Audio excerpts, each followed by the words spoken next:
This week we'll be making some natural dyes. First, you'll want to gather some stuff to dye. I have an old white t-shirt that has a yellowish oil stain on it that I'm hoping the dye will cover. You can't really see it in the video, but it's there. And I have some yarn for an upcoming project. You don't need it to be in white, but keep in mind that your dye won't look as bright. For the yarn, you'll want to cut it up into smaller portions so that it fits into a pot, and use rubber bands or cable ties to keep everything together. You'll want to soak your fabric in a mordant, which helps the dye bind to the fabric for a longer lasting color.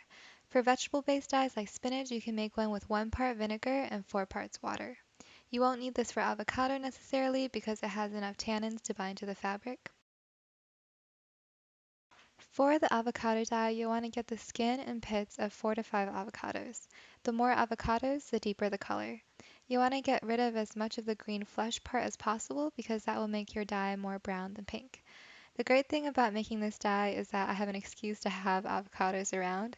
One of my favorite ways to eat avocado is in an avocado cherry tomato salad from the restaurant Lemonade, which I'll be showing you how to make in a College Eats video later this week.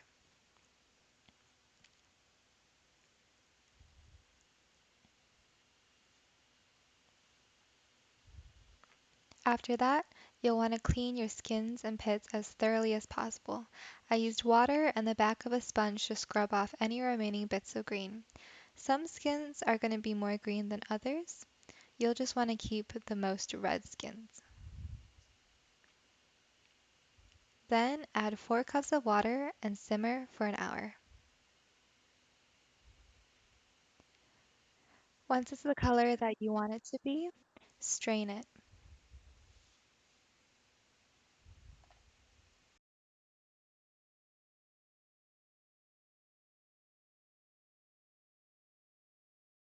For the spinach dye, it's pretty similar. I'm cutting just a bunch of spinach into small pieces. I used a 1:2 ratio of spinach to water, but it wasn't really deep enough of a color. It came out more yellow, so you'll probably want to do closer to 1:1. Then you'll simmer for an hour and drain. When the dyes are ready, take your soaked fabric, rinse it, and let it steep in the dye until it reaches your desired color. In my case, I left it overnight. Then squeeze out your material and let it dry. It took almost a day for my material to dry fully.